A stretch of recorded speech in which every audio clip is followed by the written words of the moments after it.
सरपंच संतोष देशमुख हत्या प्रकरणात वाल्मिक कराड आरोपी असल्याचा सातत्याने आरोप केला जातोय। सध्या वाल्मिक कराड अटकेत आहे। हाच वाल्मिक कराड मंत्री धनंजय मुंडे यांचा निकटवर्तीय आहे।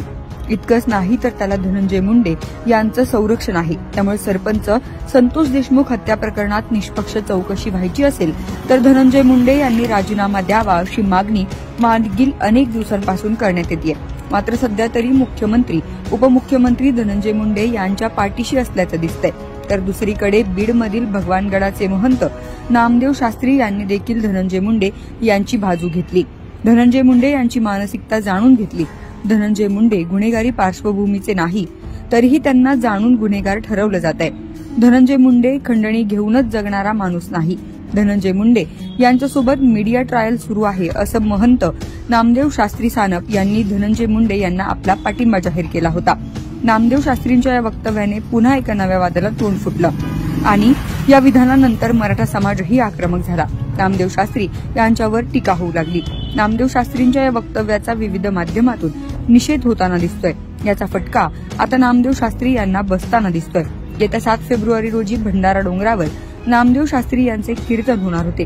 मात्र मराठा सेवकांच्या निवेदनानंतर हे कीर्तन रद्द करण्याचा निर्णय आयोजकांनी घेतलाय। प्रकार असा घडला की 2 दिवसापूर्वी आम्हाला अशी बातमी कळाली की पुणे जिल्ह्यातील आपलं देहू जे गाव आहे तिथे भंडारा डोंगर आहे।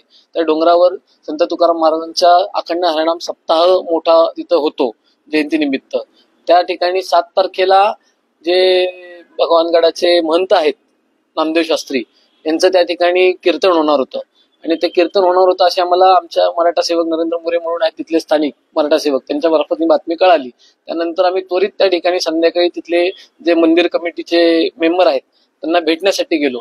तिथे आम्ही पोलीस प्रशासनालाही बोलवलं, तिथल्या संबंधित अधिकाऱ्यांना बोलवलं आणि त्यांच्यासोबत आम्ही त्या ठिकाणी चर्चा करण्यासाठी बसलो। त्यांना आम्ही हे सर्व प्रकरण सांगितलं की नक्की प्रकरण काय घडलंय, नामदेव शास्त्री काय बोललेत आणि हे सर्व सांगितल्यानंतर त्यांनी आम्हाला आश्वासित केलं की 7 तारखेला होणाऱ्या कीर्तनाचा आम्ही नक्कीच विचार करू आणि ते कसं काय करायचं त्या पद्धतीने आम्ही पुढचा निर्णय घेऊ। त्या अनुषंगाने आज सकाळी आम्हाला बातमी कळाली की त्या दिवशीचं जे 7 तारखेचं नामदेव शास्त्रींचं कीर्तन आहे ते रद्द करण्यात आलंय। त्या संदर्भात आम्ही तिथली प्रशासन असेल की तिथली मंदिर कमिटी असेल यांचे आम्ही आभार मानतो आणि या निर्णयाचं स्वागत करतो। कारण आज नामदेव शास्त्रींनी जी वक्तव्य केलं, स्वर्गीय संतोषांना देशमुखांचा जो खून झाला आणि त्याचे जे मारेकरी आहेत आणि ज्या मारेकऱ्यांच्या डोक्यावर ज्यांचा हात आहे यांची उघड त्यांनी पाठराखण केली आणि ती अत्यंत चुकीचं आहे आणि हा वाद आता महाराष्ट्रात पेटलाय। महाराष्ट्रात सगळीकडे त्याबद्दल निषेध व्यक्त केला जातोय। एवढंच काय तर आज वारकरी संप्रदायातनंही नामदेव शास्त्रींना निषेध व्यक्त केला जात आहे, आपल्या मार्फत आपण बघितलं असेल। त्यामुळे हा जो निर्णय तेथील मंदिर कमिटीने घेतला व प्रशासनाने घेतला त्याचं आम्ही खरंच स्वागत करतो आणि त्यांचे आभार मानतो। आमची मागणी अशी आहे की ज्या भंडारा डोंगराच्या अखंड हरिनाम स्थळाला मोठी परंपरा आहे, त्या परंपरेमध्ये नामदेव शास्त्रींसारखे ज्यांना एका समाजाने डोकं विरलंय आणि त्यांना एवढं उच्च पद दिलंय आणि त्या समाजाच्या माणसांनी एखाद्या गुन्हेगाराचं समर्थन करावं आणि गुन्हेगारी वृत्तीच्या मानसिकता तपासायचं आवाहन करावं।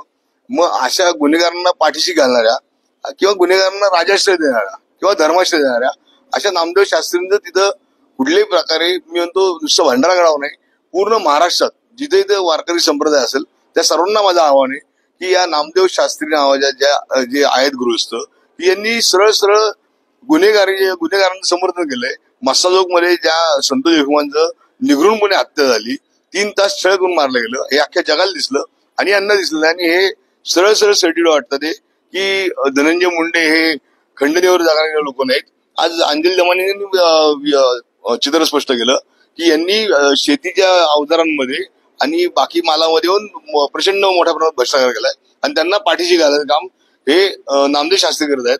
असं गुन्हेगाराचं समर्थन करणाऱ्यांना कुठेच वारकरी संप्रदायात कीर्तनात किंवा कुठल्याही कार्यक्रमात थारा देऊ नये अशी आमची अखंड मराठा समाजाच्या वतीने मागणी आहे। दरम्यान नामदेव शास्त्री यांनी धनंजय मुंडेंना पाठिंबा दिल्यानंतर संतोष देशमुख यांचे बंधू धनंजय देशमुख आणि मुलगी वैभवी देशमुख यांनी भगवानगडावर जाऊन नामदेव शास्त्री यांची भेट घेतली।